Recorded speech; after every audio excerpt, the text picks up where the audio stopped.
The air in the church was thick and heavy, saturated with the cloying scent of white lilies and the collective, unspoken grief of 100 people dressed in black. I sat in the front pew, a hollowed-out statue of a wife, my black dress feeling less like clothing and more like a shell I'd grown to protect whatever was left of me. The polished wood of the coffin gleamed under the soft, mournful light of the stained glass windows. Inside that box was supposed to be my husband, Ben, or rather the empty space that represented him. His body was never recovered from the Atlantic after his sailboat, the Wanderer, was found capsized and splintered against the rocks off the coast of Maine. They called it a tragic accident. A sudden squall, they said. An experienced sailor caught off guard. I called it the end of my world.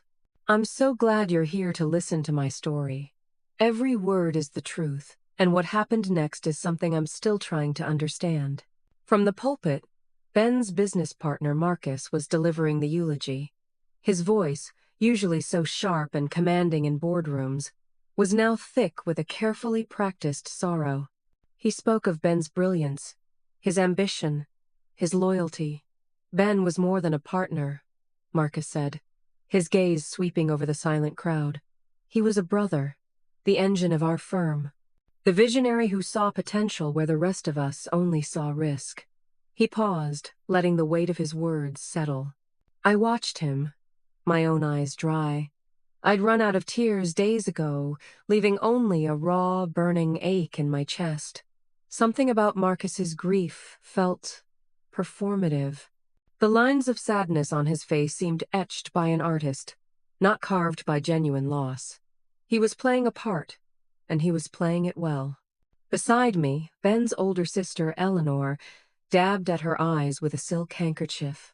Her sorrow, however, felt different. It was sharp, brittle, and tinged with something that looked unnervingly like resentment. She'd never approved of me, of our marriage. She saw me as the artsy, impractical graphic designer who had somehow snagged her brilliant, financially savvy brother. In her eyes, I was a distraction from the empire he was supposed to build. Now, as she sniffled delicately, I couldn't shake the feeling that she wasn't mourning the man, but the end of a financial arrangement. Her hand rested on my arm, a gesture meant to look like comfort, but her grip was cold and possessive, as if she were staking a claim. I tuned them both out, my mind drifting back to my last conversation with Ben. It was a Tuesday morning, just before he left for his solo sailing trip, his way of clearing his head, he'd said.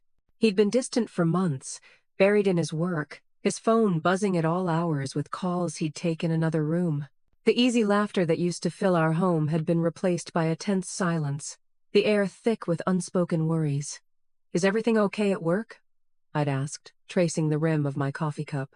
He had looked up from his laptop, his blue eyes clouded with an exhaustion that seemed bone deep. "It's just a high-stakes deal, Clara. A lot of moving parts."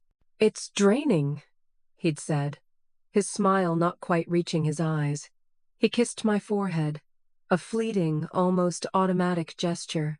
"I just need a few days on the water. Just me and the sea. I'll be back Sunday, and we'll go to that little Italian place you love. I promise." He never came back. The Coast Guard called me on Monday morning. Wreckage. No sign of him. Presumed lost at sea. The words were clinical, detached, but they had detonated my life, leaving nothing but smoking rubble. Now, listening to Marcus spin tales of Ben's legacy, a cold knot of something other than grief began to form in my stomach. It felt like doubt. A small, insidious voice whispered that the story everyone was telling wasn't the real one. Ben was meticulous. He was a master sailor. He wouldn't have been caught off guard by a squall. He checked marine forecasts with an obsessive-compulsive rigor. He knew the waters off that coast like the back of his hand. It didn't add up. But what other explanation was there? The service droned on. Hymns were sung. Prayers were offered. People filed past me, murmuring their condolences. "I'm so sorry for your loss. He was a great man. If there's anything you need." The words blurred into a meaningless hum. I nodded. I thanked them. I played the part of the grieving widow because it was what was expected. My phone, tucked away in my purse, had been silent all morning. I'd turned off notifications, wanting to be present, to honor the man I had loved for 12 years. But as the final prayer began, a single, insistent vibration cut through my stupor. It was so out of place, so jarring that my hand moved on its own, reaching into my purse and pulling out the device. I expected a text from my mother, checking in, or maybe a work email that had slipped through. But the screen was lit up with a notification that made the air leave my lungs in a silent gasp. A new message. The sender was listed simply as B. My heart hammered against my ribs. A frantic, trapped bird. It was the contact name I had for Ben. It had to be a mistake. A cruel prank. A glitch in the system. My thumb trembled as I unlocked the screen. The world around me faded the priest's solemn voice. The scent of lilies, Eleanor's cold presence, all of it dissolved into a muted background hum. There, on the screen, in a stark white bubble, were 6 words. 6 words that shattered the fragile reality I was clinging to. The message read, "I am still alive. Trust no one." I stared at it, the letters blurring and sharpening, the words seeming to pulse with a life of their own. My breath hitched. The blood drained from my face, a cold wave washing over me, so intense I thought I might faint. I looked up from the screen, my eyes darting around the church. I saw Marcus at the pulpit, his face a mask of somber respectability. I saw Eleanor, her expression a careful mixture of grief and stoicism.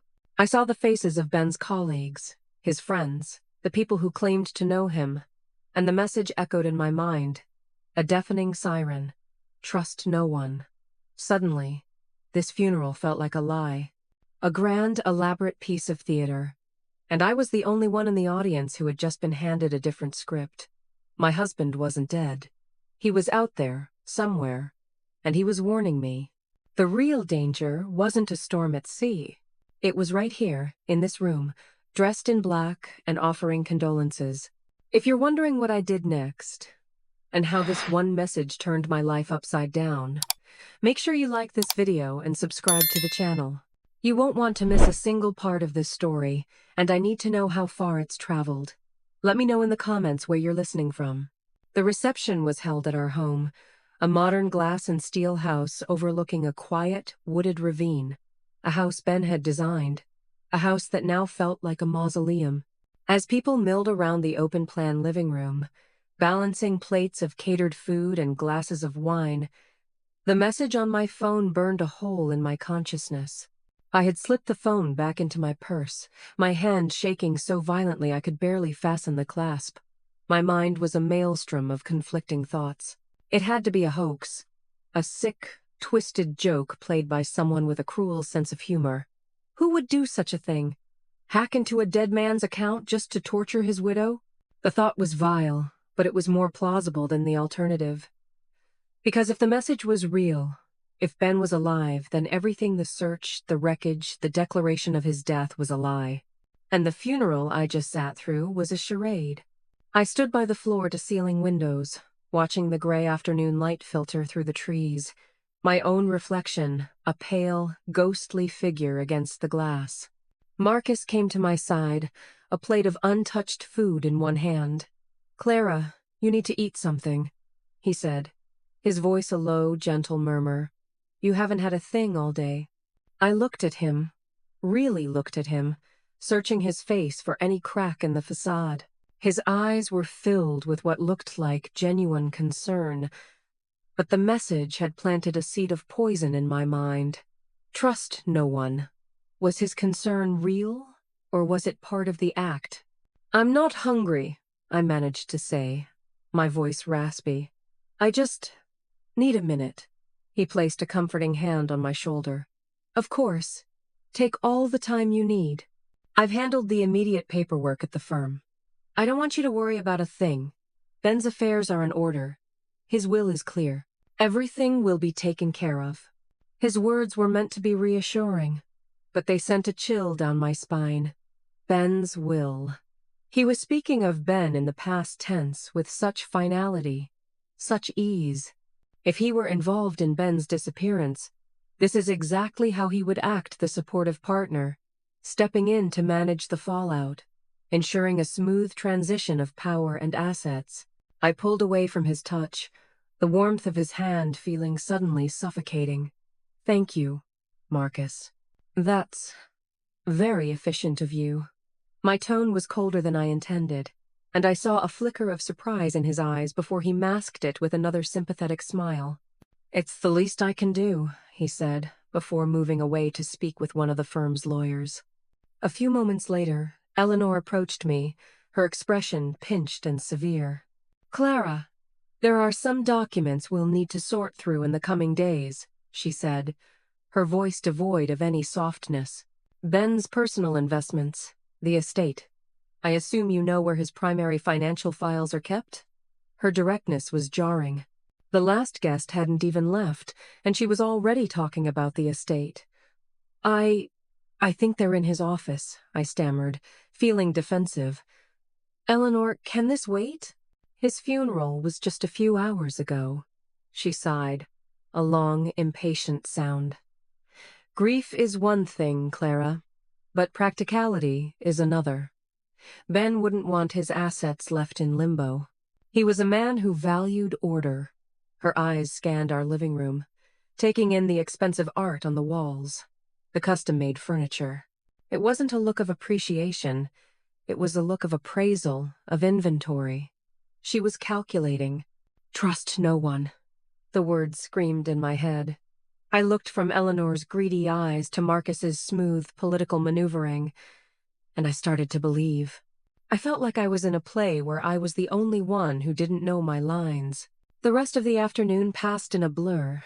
I moved through my own home like a ghost, accepting condolences, nodding blankly, my mind a million miles away, replaying the 6 words from that message over and over. Was Ben in hiding? Was he in danger? And if he was, who was he running from? Marcus? Eleanor? Both of them? The possibilities were terrifying. That night, after the last of the mourners had finally gone, the silence in the house was deafening. It pressed in on me from all sides, amplifying the sound of my own ragged breathing. The air was still filled with the faint scent of lilies and catered food, a grotesque reminder of the day's events. I walked into Ben's home office, a space that had been his sanctuary. It was meticulously organized, just as Eleanor had said. Books on finance and architecture were arranged alphabetically on the shelves. Files were neatly labeled in the cabinet. His desk was clear except for his sleek, silver laptop. I stood in the doorway, suddenly afraid to enter. The room felt like a time capsule from a life that was no longer mine. My hand went to my purse, and I pulled out my phone again. I had to know. My fingers, still trembling, typed out a reply to the mysterious message. Ben? Is this really you? Where are you? Are you okay? I hit send, my heart pounding a frantic rhythm against my ribs. I watched the screen, waiting for the 3 little dots that would signal a reply. Nothing. The message was delivered, but there was no response. I tried calling the number. It rang twice, then went straight to a generic automated voicemail. It wasn't his real phone. It was a burner, a ghost. Frustration and fear warred within me. I sank into his leather office chair, the cool material, a stark contrast to my feverish skin. The chair still held the faint scent of his cologne, a sandalwood and bergamot blend that had always made me feel safe. Now, it was just another painful memory. Or was it? If he was alive, he wasn't a memory. He was a man in trouble. A man who had reached out to me, his wife, with a desperate warning. My gaze fell on his laptop. He'd taken it with him on the boat. The police had returned it to me, along with his other personal effects found in the wreckage, his wallet, his keys. They'd said it was water-damaged, beyond repair. But Ben was a tech fanatic. He was obsessed with backups, with redundancy. He had cloud accounts, external hard drives, encrypted servers. He always said, if it's important, it should exist in at least 3 places. My mind started to work. the fog of grief beginning to recede, replaced by a cold, sharp clarity. If Ben needed to disappear, he would have a plan. A meticulous, complex plan. And if he needed me to do something, he would have left me a clue. He wouldn't just send a cryptic text and leave me floundering. He knew me. He knew how my mind worked. He knew I was a designer, a problem solver, someone who saw patterns where others saw chaos. The message wasn't just a warning. It was the beginning of a trail. I just had to find the first breadcrumb. My eyes scanned the office again, this time with a new purpose. I wasn't looking for memories anymore. I was looking for a message from a man who was very much alive.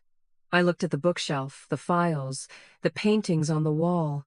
Everything seemed normal, exactly as he'd left it. But then my eyes landed on a small, framed photo on his desk. It was a picture of the two of us on our honeymoon in Venice, smiling in a gondola. It was my favorite picture of us, but something was different. Tucked into the bottom right corner of the frame, almost completely hidden, was a tiny, folded piece of paper. It was so small, it could have been a speck of dust. My heart leaped into my throat. I picked up the frame, my fingers fumbling with the backplate, and carefully worked the tiny paper free. It was a post-it note, folded into a minuscule square. Unfolding it, I saw a single handwritten character. It wasn't a letter or a number. It was a symbol. A perfect, 5-pointed star. A 5-pointed star. The symbol was so simple, yet it felt immensely significant. It was a symbol Ben and I shared. A private joke from early in our relationship. We had been stargazing on one of our first dates, and I, a city girl, had naively pointed to a bright light and asked if it was the North Star. He had laughed, gently explaining it was Venus, but from then on, he'd always called me his North Star. He would doodle the 5-pointed star on napkins, in the margins of his notes, even once tracing it on a foggy car window. It was his symbol for me, for guidance, for home. Seeing it now, tucked away in that frame, felt like a direct message from him, a beacon in the suffocating darkness of my confusion. It wasn't a random mark, it was a signpost. But what was it pointing to?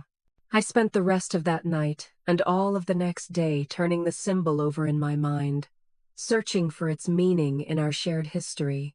I went through old photo albums, love letters, and journals, looking for any other instance of the star that might provide context. I found it scribbled in the corner of a birthday card he'd given me years ago with the note, "To guide you back to me." I found a small, silver star-shaped charm he'd bought me from a street vendor in Mexico, which I kept in my jewelry box.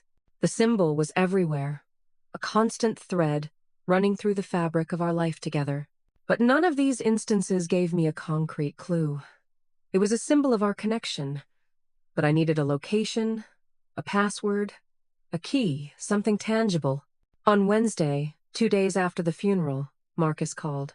"Clara, I hope I'm not disturbing you," he said, his voice smooth as silk. "I've scheduled a meeting with the estate lawyer for Friday. We need to start the process of executing Ben's will. There are significant assets to manage, and the board is anxious to have everything settled." His urgency felt predatory. It was as if he couldn't wait to get his hands on the controls. "Marcus, I'm not ready," I said firmly. "I need more time." There was a pause on the other end of the line. "I understand you're grieving," he said, a slight edge creeping into his tone. "But business doesn't stop for grief. This is what Ben would have wanted. A swift, clean transition." The phrase "clean transition" sounded chillingly final. He was trying to rush me, to overwhelm me with paperwork and legalities before I had a chance to think, to question. That conversation lit a fire under me. I was running out of time. Marcus and Eleanor were circling, and I was standing on a crumbling island of uncertainty. I had to decipher the star's meaning. I went back to Ben's office, determined to search it from top to bottom. I pulled every book from the shelves, shaking it, looking for a hidden note. I went through every file in the cabinet, my fingers scanning each page for any unusual markings. Nothing. It was all maddeningly ordinary. Defeated, I sank back into his chair, the scent of his cologne now, a frustrating reminder of the puzzle I couldn't solve. I stared blankly at the wall opposite the desk. It was covered in a large, framed map of the world, something Ben had installed when he first designed the office. He loved to travel, and we had placed small colored pins in all the places we had visited together. Red pins for our trips, blue pins for his solo business trips. My eyes roamed over the map, from the red pin in Venice where we'd honeymooned, to the one in Paris where he'd proposed. And then I saw it. In the middle of the continental United States, in a place we had never been, was a single tiny pin. It wasn't red or blue. It was gold, and it wasn't a round pinhead like the others. It was a perfect, 5-pointed star. My breath caught in my chest. I rushed to the map, my fingers tracing the outline of the star. It was placed directly over a small, unremarkable town in rural Kansas called Zenith. We had no connection to Kansas. No family, no friends, no business. It was a completely random location. Why would Ben mark this specific spot? I pulled the pin from the map. It was heavier than it looked. As I turned it over in my palm, I realized the back of the star was not flat. It was a tiny, intricately designed key. The head of the key was the star, and the shaft was the pin itself. It was a key to a safe deposit box. The number 314 was engraved on the shaft in minuscule font. A wave of adrenaline surged through me, so powerful it made me dizzy. This was it. This was the first real clue.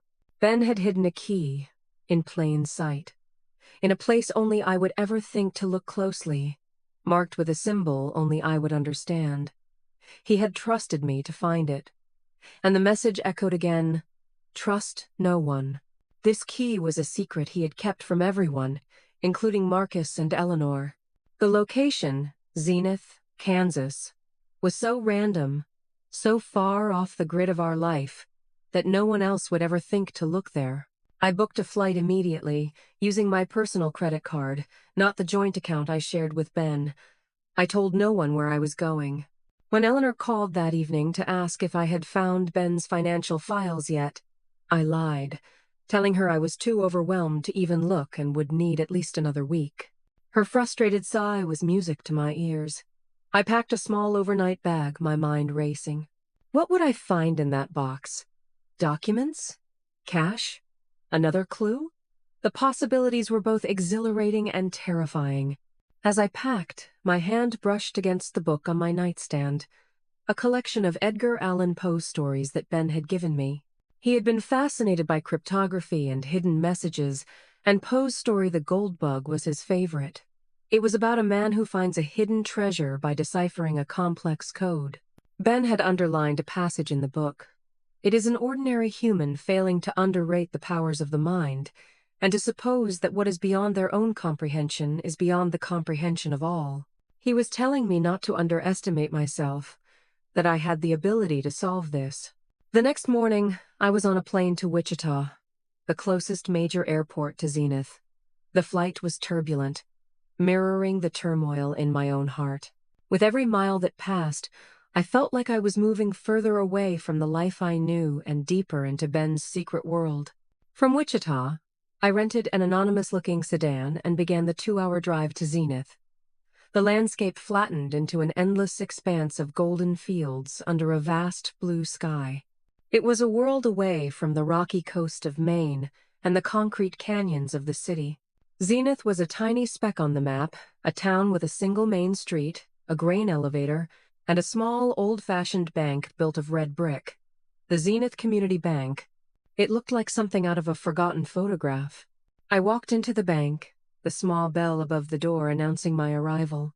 The air inside smelled of old paper and lemon polish. A friendly-looking teller with a name tag that read Mildred smiled at me from behind the counter. "Can I help you, hon?" she asked, her voice warm and welcoming. My heart was pounding so hard I was sure she could hear it. I took a deep breath, trying to appear calm. Yes, I said, my voice steadier than I expected. I need to access a safe deposit box. I slid the star-shaped key across the counter. Mildred picked it up, her eyebrows raising in surprise at its unusual design. Well, isn't that something? She murmured, before typing the number 314 into her computer. Ah, yes. Box 314. The account holder is Mr. Peterson? My blood ran cold. Peterson. It was my maiden name. Ben had set up the box under my name, a name no one in his professional or family life would ever connect to him. It was another layer of protection, another brilliant, meticulous detail. That's right, I said, forcing a smile. It was a gift from my late father. Mildred nodded sympathetically and led me through a heavy steel door into the vault. The cool, quiet air of the vault was a welcome relief. She located box 314 and used her key in conjunction with mine. The small metal door clicked open. My hands were shaking as I pulled out the long, heavy box and carried it to a private viewing room. Closing the door behind me, I finally lifted the lid. My breath caught in my throat at what I saw inside. The contents of the safe deposit box were not what I had expected. I had imagined finding a stack of documents, perhaps a will that superseded the one Marcus was so eager to execute, or maybe deeds to hidden properties. Instead, the box contained a startling collection of items that painted a picture of a man preparing for a new life, a life on the run. At the very top lay several passports. I picked up the first one. The photo was unmistakably Ben, but his hair was darker, and he had a well-groomed beard. The name on the passport was Daniel Peterson. Another passport featured the same photo, but with the name Robert Cole. There were 4 of them in total, each for a different country: Canada, Switzerland, Brazil, Argentina, and each with a different alias. Below the passports was a thick, vacuum-sealed bundle of cash. I didn't count it, but it looked to be tens of thousands of dollars in various currencies: US dollars, Swiss francs, Canadian dollars. This wasn't just emergency money. This was a war chest. My hands trembled as I dug deeper. Beneath the cash and passports was a small, velvet pouch. Inside, I found a collection of SIM cards from different international carriers and a single, untraceable satellite phone, still in its original packaging. This was the toolkit of a ghost, someone determined to erase their identity and communicate from off the grid. The final item in the box was a brand-new, high-end laptop, a sleek, silver machine identical to the water-damaged one the police had returned to me. This one, however, was clearly in perfect working order. Taped to its lid was a small, white envelope. My heart pounded as I opened it. Inside was not a letter, but a small, metal key, a key I recognized instantly. It was a perfect replica of the key to our home.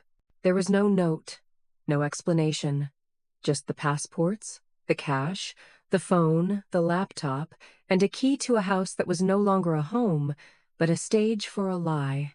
I sank into the chair in the small, sterile viewing room, my mind reeling. The evidence was irrefutable. Ben had meticulously planned his own disappearance. The boating accident wasn't an accident at all. It was a carefully staged exit. The broken sailboat, the lost body, it was all part of the performance. He had created a new identity, several, in fact, and had the resources to vanish without a trace. The question was no longer if he was alive, but why he had gone to such extreme lengths.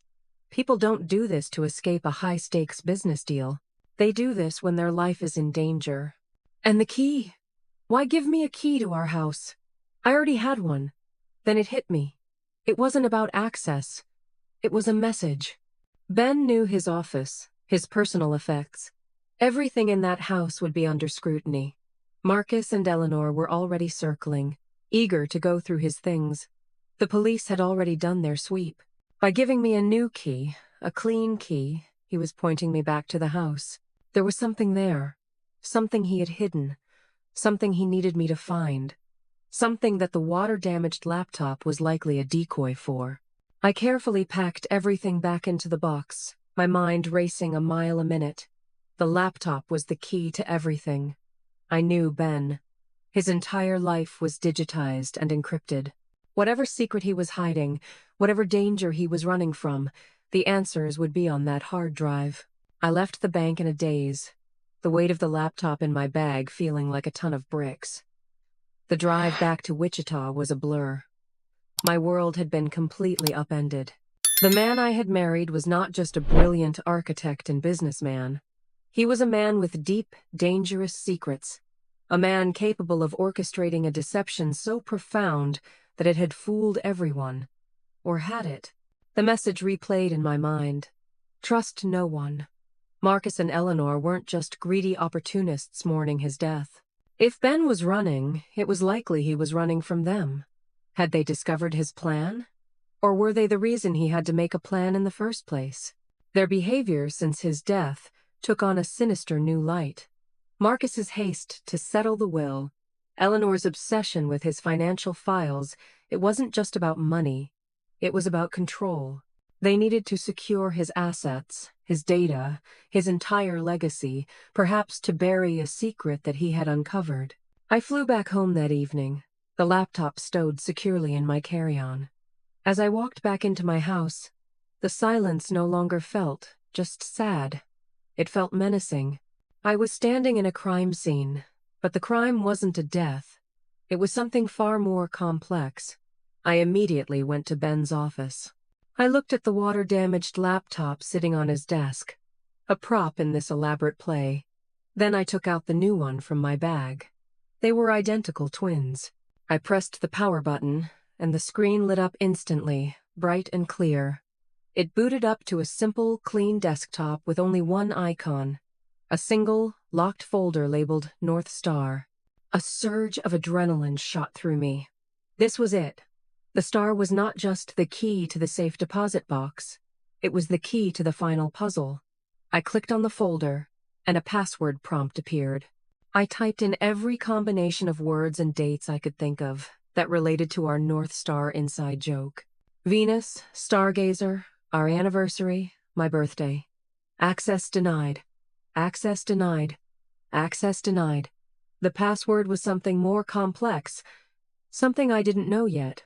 But Ben wouldn't have led me this far only to leave me at a dead end.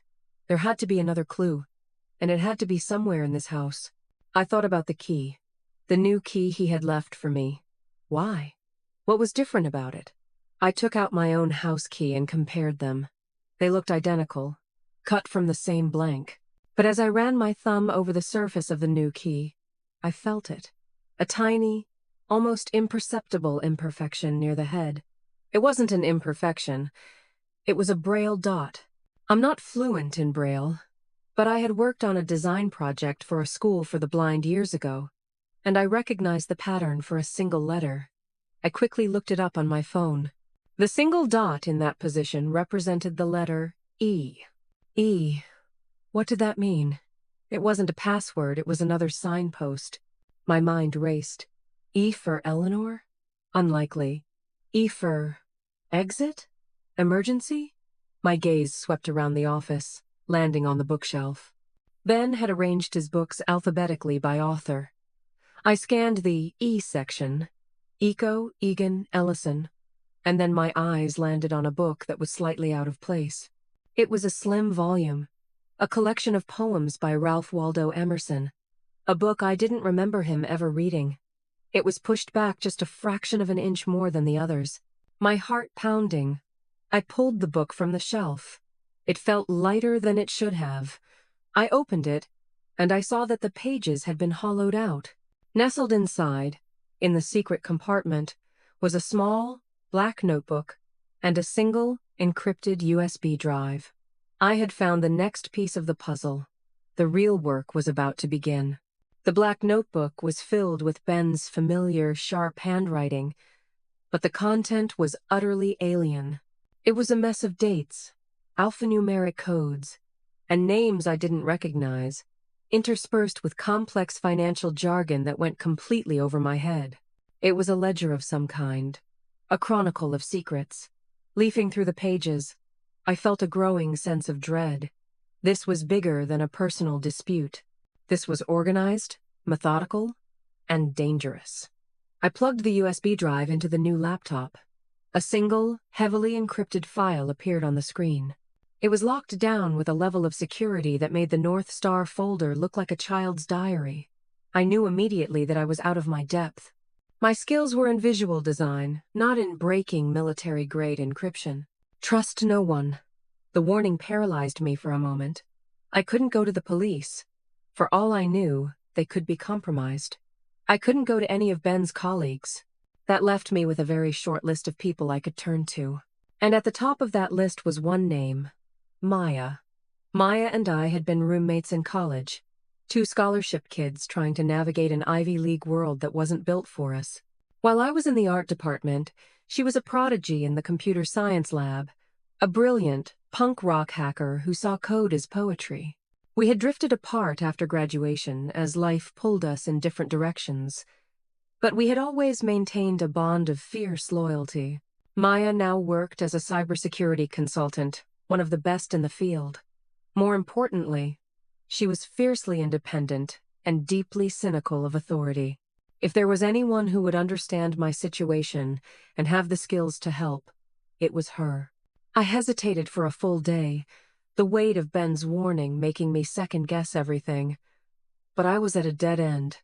I had the tools Ben had left me, but I didn't know how to use them. Finally, I made the call. "Clara? Is that you?"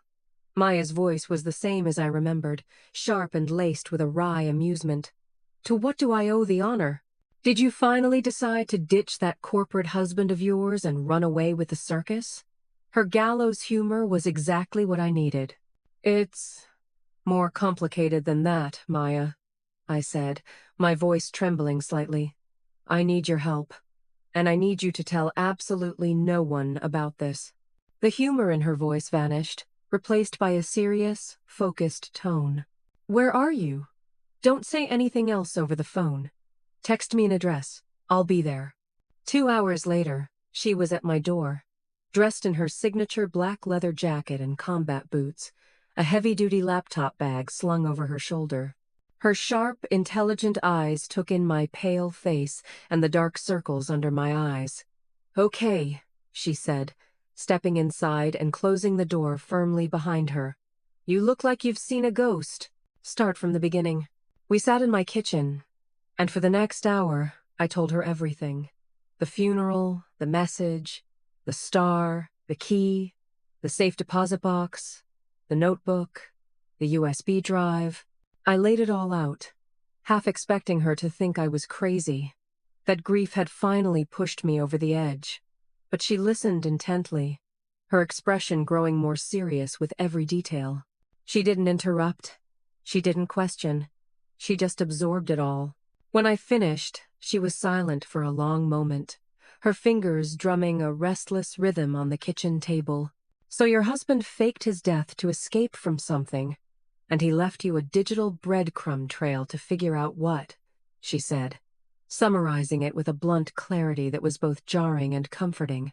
"And his business partner and sister are acting like vultures circling a kill. Standard corporate thriller stuff. I'm in." She got up and walked into Ben's office as if she owned the place. "Let's see what dear old Ben left for us." I showed her the laptop and the North Star folder. "Okay, password. You said the star was a private symbol between you," she mused, pacing the room. "Passwords like this are rarely logical. They're emotional. It's not just about the star, it's about the feeling behind it. What did he say when he first called you his North Star?" I thought back to that night, years ago. The crisp autumn air, the blanket we were sharing. He said he felt lost until he met me," I whispered, the memory bringing a fresh wave of pain. "He said I was his fixed point, the one thing that was always true." Maya stopped pacing. "A fixed point," she repeated, "like in navigation. Coordinates. What about the place where you were stargazing? Do you remember the exact spot?" I did. It was a specific overlook in a state park, a place we returned to every year on that anniversary. I gave her the name of the park. Maya's fingers flew across her own keyboard, her screen filling with satellite maps and lines of code. Got it, she said after a few minutes. I have the precise GPS coordinates of that overlook. She typed the long string of numbers into the password prompt for the North Star folder. She hit enter. The folder clicked open. I gasped. Inside were dozens of subfolders, all meticulously organized. The first one I opened contained audio files. I clicked on the first one. Marcus's voice filled the room, cold and precise. The Shell Corporation in the Caymans is clean, he was saying. The funds have been successfully layered through the 3 accounts. The final transfer to the Geneva account will happen on the 15th. There was another voice on the recording, one I recognized with a sickening jolt. It was Eleanor. "And what about my brother?" she asked, her tone icy. "Is he still getting suspicious about the quarterly discrepancies?" "He's getting too close," Marcus replied. "He's asking questions we can't answer. We need to accelerate the timeline. Once the final transfer is made, we'll have to deal with Ben permanently." I felt the blood drain from my face. I stumbled back, grabbing the edge of the desk for support. This wasn't just about Ben uncovering a scheme. They were planning to kill him. The boating accident wasn't Ben's staged escape. It was their failed murder attempt. Ben must have realized what they were planning, and his trip was his only chance to disappear before they could act. He hadn't faked his death to hide from them. He had faked his death because they were actively trying to make it a reality. Maya looked at me, her usual sarcasm gone, her eyes wide with a grim understanding. "Clara," she said softly, "this isn't a corporate thriller anymore. These people are killers." She turned her attention to the USB drive. "This is the real prize," she said, her voice low and focused. "Whatever is on here is the evidence Ben was gathering against them. The reason they wanted him dead." She spent the next several hours working, her face illuminated by the glow of the screen, lines of code scrolling past at a dizzying speed. "The encryption was a nightmare," she explained, "a multi-layered beast with traps and false doors. But Maya was relentless. Finally, after hours of work, a single icon appeared on the screen. It was a video file. "Got it," she breathed. "Let's see what they were willing to kill for." She double-clicked the file. The video that played on the screen was grainy, clearly filmed with a hidden camera. It showed a late-night meeting in a sterile, unfamiliar office. Marcus was there. Eleanor was there. And there was a third man, a man with cold, dead eyes, and a face that was vaguely familiar from the news. He was a powerful city councilman, a man with deep political connections. And in the video, he was accepting a briefcase from Marcus, a briefcase that was overflowing with cash. The audio was clear.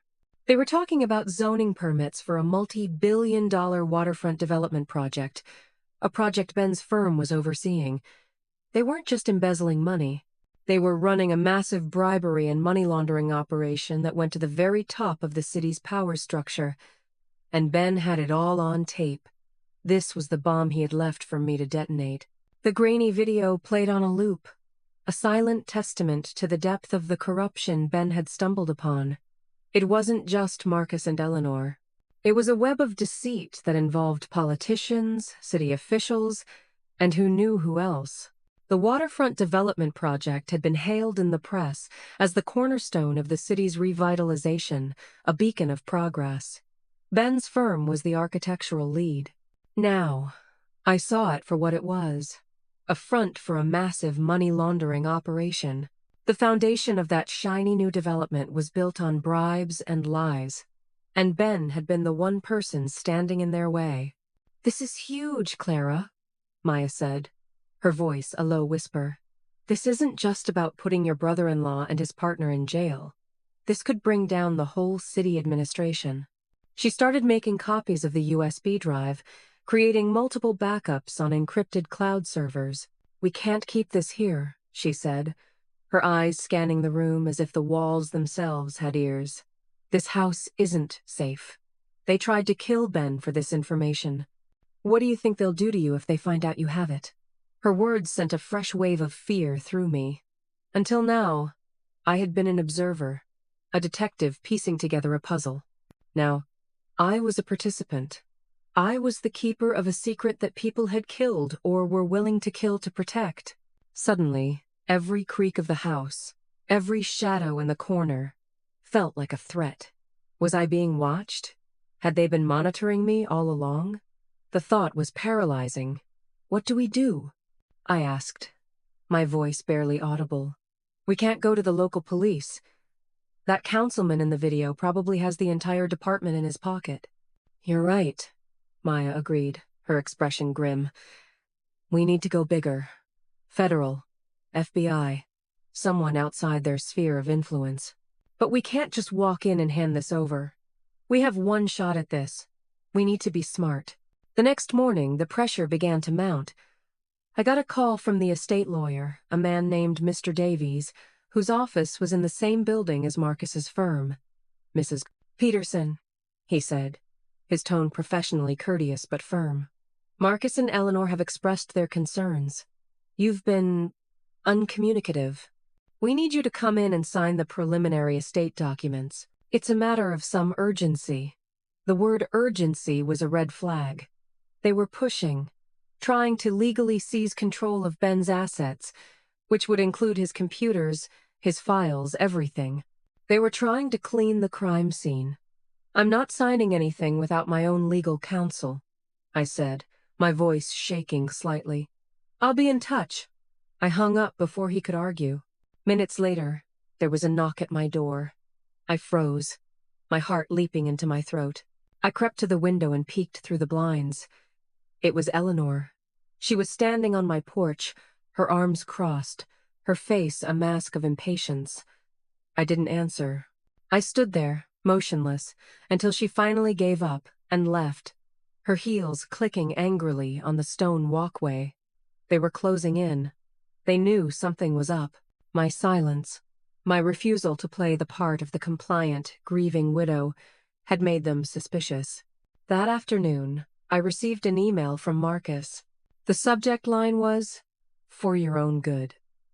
The email was a masterpiece of passive-aggressive manipulation. He wrote about his deep concern for my emotional state, suggesting that grief was clouding my judgment. He gently reminded me that Ben's finances were complex, and that I was in no position to manage them on my own. He had taken the liberty of freezing the joint accounts to protect me from making any rash decisions. He was cutting off my access to money, trying to isolate me, to make me dependent on him. The threat was clear: cooperate, or be left with nothing.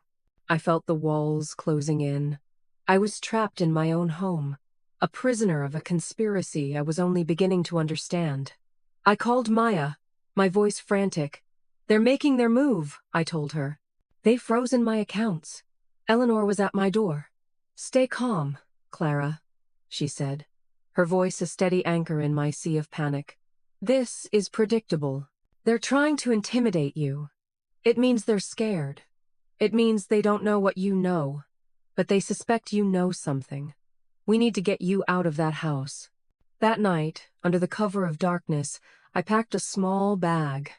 I took the laptop, the notebook, and the multiple copies of the USB drive Maya had made. I left everything else behind. I walked out the back door, through the wooded ravine behind our house, and onto a quiet side street where Maya was waiting in her unassuming car, the engine running. As we drove away, I looked back at the house, its large windows glowing in the dark. It looked like a beautiful, empty cage.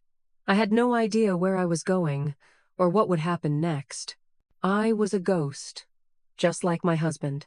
Maya took me to a safe house, a small, anonymous apartment owned by a network of white-hat hackers she trusted. It was sparse and impersonal, but it was secure. "No one will find you here," she said. Now we plan our counterattack. For the next 2 days, we worked non-stop. Maya used her skills to dig deeper, tracing the flow of money from the Shell Corporation in the Caymans. It was a tangled web, designed to be impenetrable, but she found a thread, a recurring transfer to a numbered Swiss account. "This is their personal piggy bank," she explained. "This is where they're siphoning off the bribe money. If we can get access to this, We can prove personal motive beyond a shadow of a doubt. But getting access was impossible without a key, a password, something Ben might have known. I scoured the black notebook again, page by page. It was filled with numbers, but nothing that looked like a bank password. The codes were meaningless to me. I felt a surge of despair. We were so close, yet so far. We had the video, but proving that Marcus and Eleanor personally profited from the scheme would be the final nail in their coffin. On the third day in the safe house, my satellite phone, the one from the safe deposit box, buzzed. My heart stopped. It was a text message, an unknown number, no caller ID. It was just a string of numbers and letters, a seemingly random code, followed by a single word, clock. It was him, Ben. He had found a way to reach me. He was still out there, watching, guiding me. The code was likely the password to the Swiss account. But what did clock mean? My mind immediately went to the grandfather clock in the hallway of our home, a family heirloom Ben had painstakingly restored. It had a secret compartment where we used to hide Christmas presents from each other. But I couldn't go back to the house. It was too dangerous. They were probably watching it. Then I remembered something else. Ben had a passion for antique clocks, but he had one particular favorite. A small, ornate mantel clock he kept in his office. He said it was a masterpiece of engineering. Just before his trip, he had been acting strangely around it. I had seen him tinkering with it late one night, something he hadn't done in years. I had thought nothing of it at the time, but now, the memory was a flashing red light. The clue wasn't in the house. The clue was the clock itself. I had a high-resolution photo of his office I had taken for an interior design magazine a few months earlier. I pulled it up on the laptop, zooming in on the clock. The face of the clock was beautifully detailed, with Roman numerals and intricate golden hands. And then I saw it. The hands of the clock were stopped. They were pointing to a specific time, 10:17. And the date window, usually displaying the day of the month, showed the number 88. It wasn't a time or a date. It was a sequence. I looked back at the black notebook. Thumbing through the pages, I found an entry. Project Zenith, final authorization, 101788. It was a project code. I showed it to Maya. "This might be it," she said, her fingers flying across the keyboard as she accessed the dark web portal for the Swiss bank. She entered the long string of numbers and letters from Ben's text as the account number. For the password, she typed in 101788. She hit enter. A new screen loaded. It was a detailed transaction history for the Swiss account, and it showed millions of dollars being transferred directly to accounts held by Marcus Thorne and Eleanor Vance. We had them. We had everything. The screen glowed in the dim light of the safe house apartment, displaying the damning evidence in cold, hard numbers. Millions of dollars, a river of dirty money flowing directly into the pockets of Marcus and Eleanor. It was undeniable proof. We had the video of the bribe, the audio of them plotting against Ben, and now the financial trail that connected them directly to the laundered funds. We had the whole story. "We've got them," Maya breathed, her voice a mixture of awe and grim satisfaction. "They're finished." But a new kind of fear settled over me. We were two women in an anonymous apartment with a secret powerful enough to dismantle a criminal enterprise. That secret also made us targets. Marcus and Eleanor weren't just white-collar criminals. They were willing to resort to murder to protect themselves.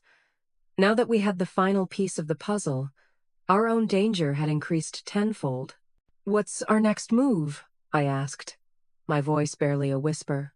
"We can't sit on this. But who do we trust?" "The feds," Maya said decisively. "We bypass the state and local guys completely. We go straight to the top. I have a contact, a guy in the FBI's cybercrime division. He's one of the good ones, owes me a favor. His name is Agent Harris. We can trust him." She was already drafting a secure, encrypted email, but as she was about to hit send, my satellite phone buzzed again. Another message from Ben. This one was longer. "They know you have something. Marcus hired a private investigator, a former cop named Sullivan. He's dirty. They're tracking you. Your cards, your phone, everything. You have to move. Now, don't contact FBI yet. They have a mole. Go to the rendezvous point. I will explain. Burn this phone. The message was a bucket of ice water. A mole in the FBI. The one institution we thought we could trust was compromised. My blood ran cold. The private investigator, Sullivan. I remembered seeing him at the funeral. A man with a hard, watchful face, lurking in the background. I had assumed he was a colleague of Ben's. Now I realized he was there to watch me, to assess the grieving widow. Maya read the message over my shoulder, and her face went pale. A mole? He's got to be kidding. But she knew Ben wouldn't send a warning like that unless it was true. Okay, she said, her mind instantly shifting gears. New plan. We disappear. Completely. What's the rendezvous point? The message included an address. It was a small, independent bookstore in Philadelphia called the Raven's Quill, and a time, 3 p.m., 2 days from now. Below the address was a short phrase, "Ask for Mr. Poe." It was another reference to Edgar Allan Poe, a clear sign that the message was authentic. Philadelphia. It was 1,000 miles away. How were we supposed to get there without being tracked? He said they're tracking my cards and phone, I said, my mind racing. We can't fly. We can't use my credit cards. We can't even use my car. It has a GPS tracker. He's right, Maya said, already pulling the SIM card from her own phone and snapping it in half. We go analog. She grabbed a duffel bag and started stuffing it with the essentials, the laptop, the hard drives, and the bundle of cash from the safe deposit box. This is our travel fund now, she said, her expression all business. We take my car. It's old, it's beat up, and it has zero smart technology. We pay for everything in cash.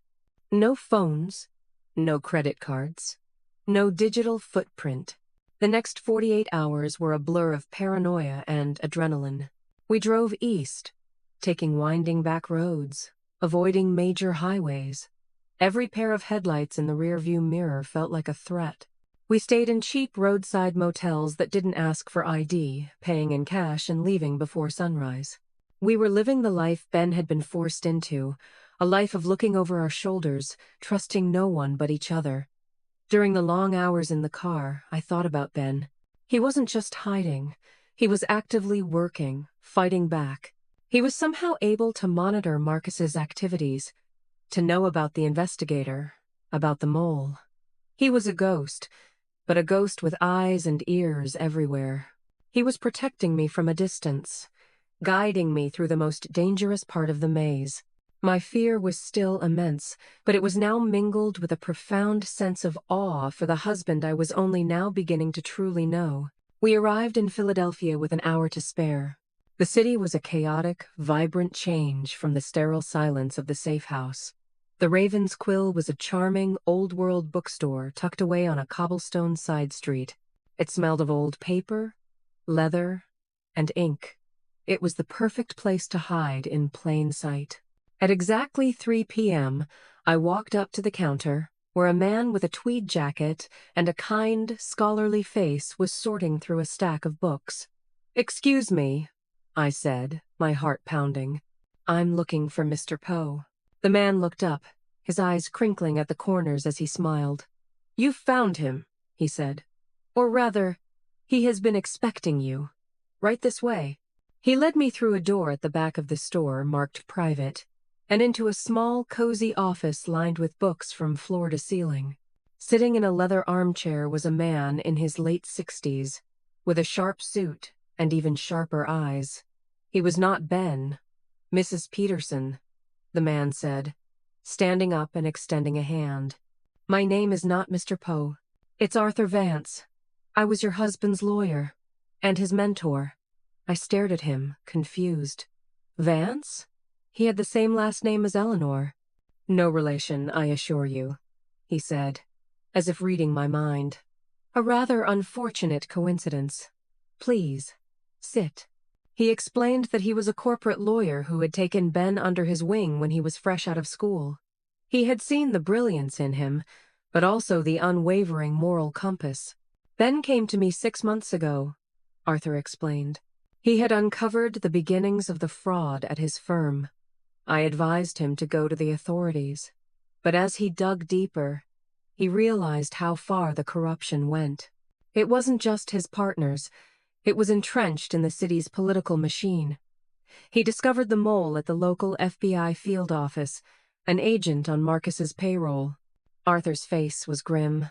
Ben knew that if he came forward officially, the evidence would be buried, and he would be silenced permanently. So he came up with another plan.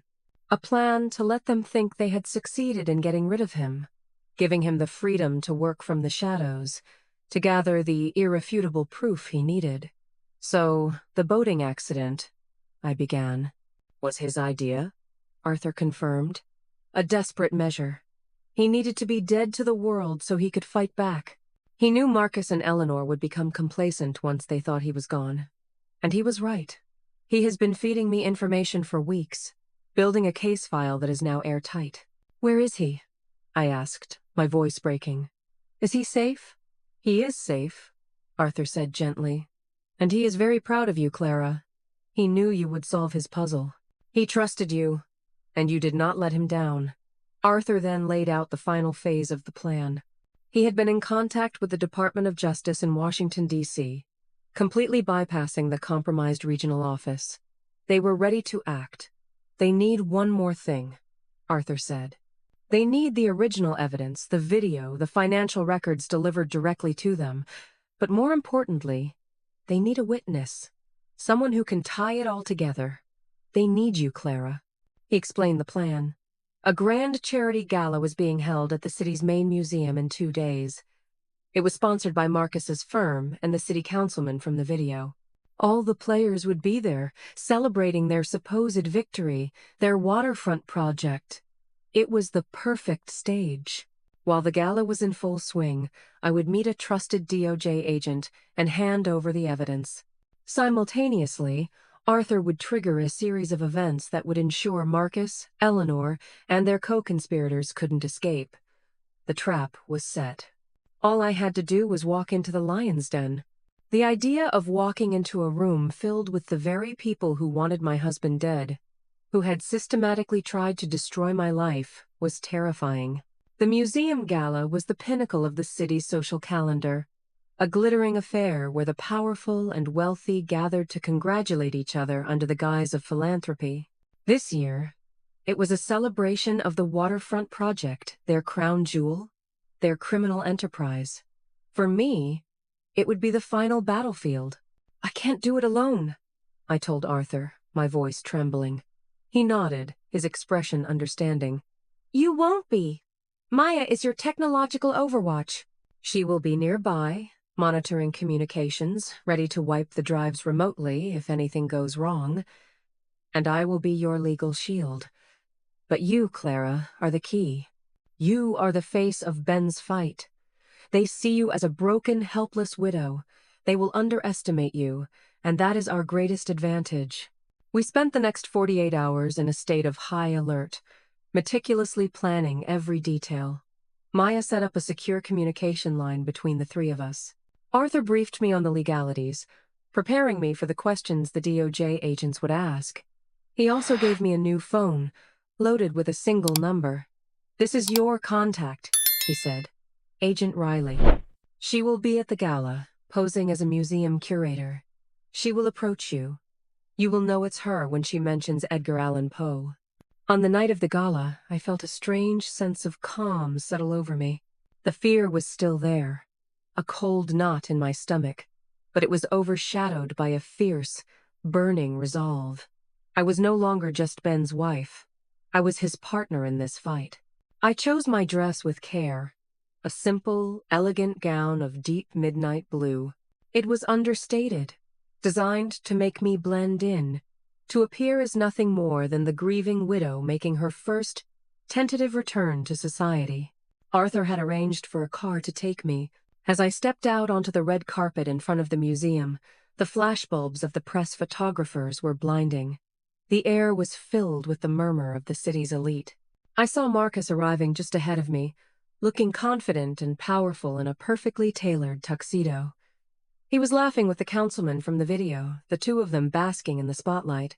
Eleanor was there too, dripping in diamonds, her smile as cold and sharp as the jewels around her neck. She saw me and her smile faltered for a fraction of a second before being replaced by a look of pitying condescension. I took a deep breath and walked inside. The evidence, a tiny, encrypted micro SD card tucked safely into a hidden pocket in my clutch. The main hall of the museum was breathtaking, a cavernous space with marble floors and soaring ceilings, filled with music, champagne, and the sound of false laughter. I felt 100 pairs of eyes on me, whispers following me as I moved through the crowd. "That's Ben Vance's widow. Poor thing. She looks so lost. I heard she's having a breakdown." I let them whisper. I let them think I was fragile. I found a quiet spot near a large sculpture and pretended to admire it, my eyes scanning the room. I saw Marcus take the stage, a glass of champagne in his hand.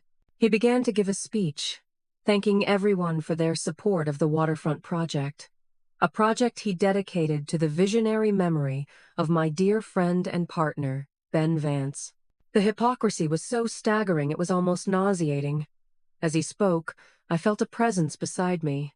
A woman with intelligent eyes and a calm demeanor had appeared at my side. "It's a beautiful piece, isn't it?" she said, gesturing to the sculpture. The artist was heavily influenced by the melancholic themes in the works of Edgar Allan Poe.